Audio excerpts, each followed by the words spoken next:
জ্ঞান অর্জনের গুরুত্ব তাৎপর্য নিঃসন্দেহে অত্যন্ত গুরুত্বপূর্ণ বিষয়।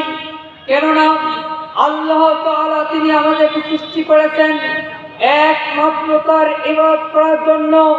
আর তার ইবাদত করতে হলে আমাদেরকে ইলম অর্জন করতে হবে, জ্ঞান অর্জন করতে হবে।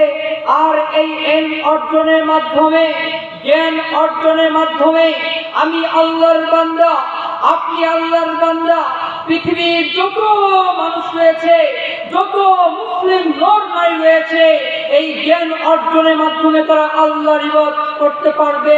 সম্মানিত উপস্থিতি, শুরুতে জেনে নিই জ্ঞান কি। জ্ঞানকে আরবি থেকে ইলম বলা হয়, আর ইলমের পরিভাষায় বলা হয় ওয়া নূরুন ইয়াকযিফুহু আল্লাহু ফি কলবি মান ইউহিব্বুহু। সেটা এমন নূর, এমন আলো, আল্লাহ তাআলা যাকে ভালোবাসেন তাকেই দান করেন। সেটা এমন নূর, এমন আলো, ওয়া নূরুন, সেটা নূর, ইয়াকযিফুহু আল্লাহ, সেটা এমন আলো, আল্লাহ তাআলা যাকে ভালোবাসেন তার অন্তরে তা ঢেলে দেন। এজন্যই তো আল্লাহ তাআলা কোরআনে বলেন ইকরা বিসমি রাব্বিকাল্লাযী খলাক। ও মুহাম্মদ সাল্লাল্লাহু আলাইহি ওয়াসাল্লাম, ইকরা, তুমি পড়ো বিসমি রাব্বিকাল্লাযী খলাক, তোমার প্রভুর নামে যিনি তোমায় সৃষ্টি করেছেন। আল্লাহ তাআলা মুহাম্মদ সাল্লাল্লাহু আলাইহি ওয়াসাল্লামকে সর্বপ্রথম আদেশ করলেন, ও মুহাম্মদ ইকরা, তুমি পড়ো। আল্লাহ বলেন নাই তুমি সালাত আদায় করো, আল্লাহ বলেন নাই তুমি যাকাত দাও, আল্লাহ বলেন নাই তুমি সিয়াম পালন করো, আল্লাহ বলেন নাই তুমি হজ পালন করো।